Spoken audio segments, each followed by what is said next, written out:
That little yellow hook you can see from the airplane's window if you're sitting next to the wing is there to help you in case of an emergency landing. Inflatable slides can only be deployed from the emergency exit doors in the front and the tail of the plane. In the middle, the passengers would have to walk right out on the wing and get to the ground from there. But jumping from the plane wing isn't safe because it's just too high. And here's where those little yellow hooks come in handy.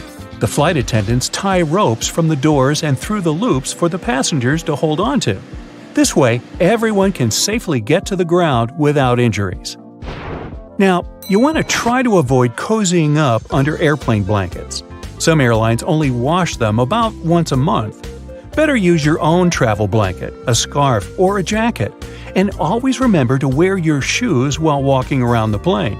That carpet on the floor can't and won't be cleaned to perfection between flights. It's just too much time and effort for the cabin crew. The dirtiest place on a plane isn't the bathroom, it's your tray table. It has 8 times more bacteria than an onboard toilet flush button. Now, in case of emergency, oxygen masks only have enough airflow to last for about 15 minutes. Luckily, it's just the amount of time a plane needs to find a suitable landing place or to at least descend to the altitude where people won't need oxygen masks anymore. You may wonder why you're asked to lift your seat back and close your tray table before takeoff and landing, but it's for your own safety. A reclined seat is comfy for you, but it makes it harder for the passenger behind you to get out of their seat, which is crucial in case of an emergency.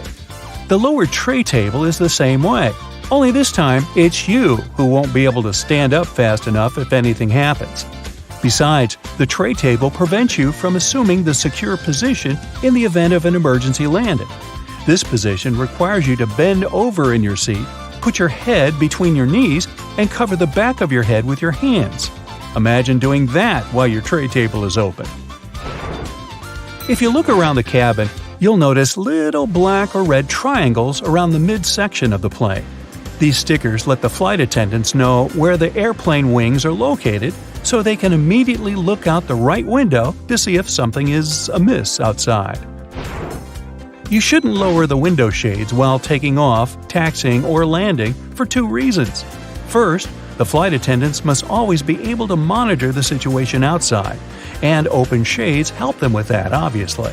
Second, if something's gone wrong on board the plane while it's on the ground, for example, a fire, the ground crews won't be able to see it and evaluate the situation before going in unless the windows are open.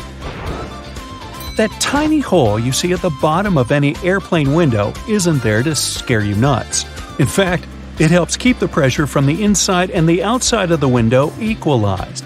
The hole itself is only made in the second layer of glass, and there are 3 of them overall, which also helps with security, by the way.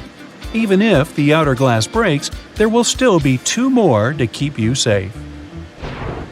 Now, you might see flight attendants touching the overhead compartments while they're walking along the aisle, but that's not exactly what they do. Right beneath the compartments, there's usually a handrail that goes all the way through the cabin, so you can also use this trick to stay firmer on your feet in the aisle. The pilots dim the lights in the cabin during nighttime, not for you to get cozy and sleepy. Our eyes have a hard time adjusting to darkness in the first few minutes of sudden lights out. And in the case of emergency, every second matters. So the lights get dimmed to let you get used to darkness in case something happens and you have to act fast. Pay attention to the aisle floor too. If there's an emergency landing at night, there will be 2 luminescent strips along the aisle showing you the way to the exit. Follow them to get safely out of the plane. Flight attendants also suggest counting the seats between you and the emergency exit once you're seated. This will help you navigate in case there's no other guidance available. If a lightning bolt hits the plane, the passengers won't feel it.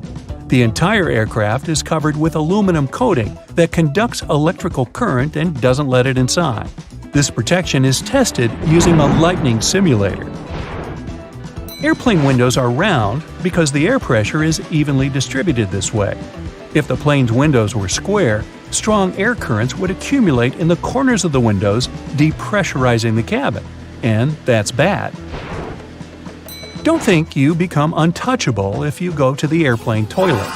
The bathroom door can be opened from the outside.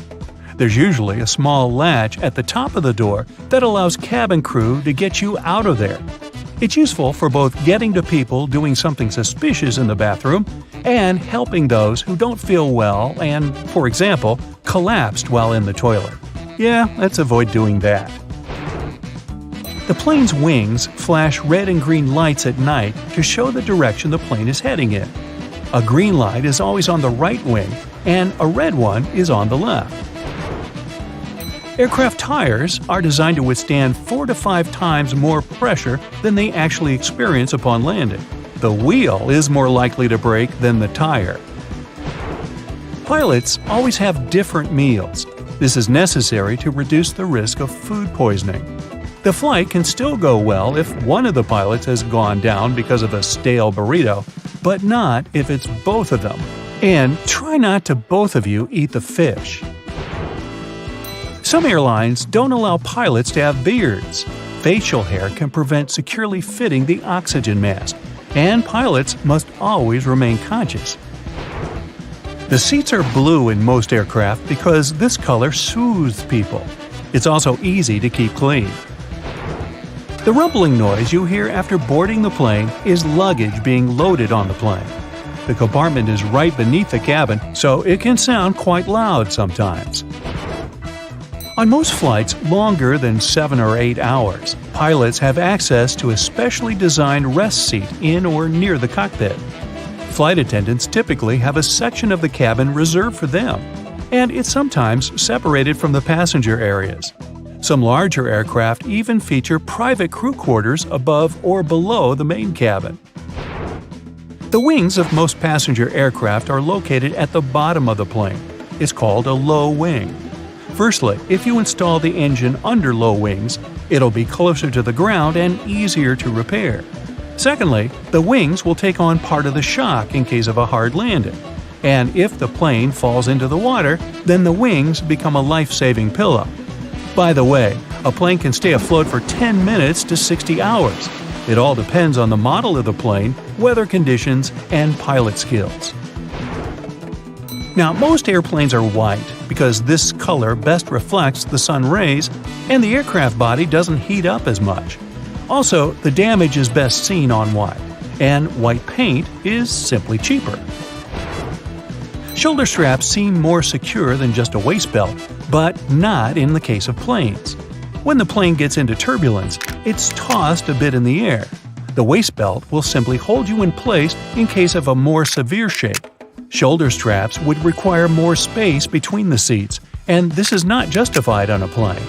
In a car, the impact is usually much stronger, so you need that shoulder strap not to whoosh through the windshield. Flight attendant seats do have passenger straps, but that's because they are much less comfortable than passenger ones. They're narrower and positioned facing the passengers.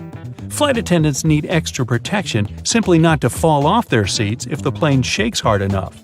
Also, they have to help and direct people during potential evacuation, and for that, they need to be in top shape. Now maybe you've noticed that you always enter the plane from its left side. Firstly, the captain usually sits on that side. This way, it's easier for the captain to align the plane with the terminal jet bridge. Also, the aircraft is fueled and loaded with the baggage on the right side. If passengers come from the left, the crew can do their job undisturbed.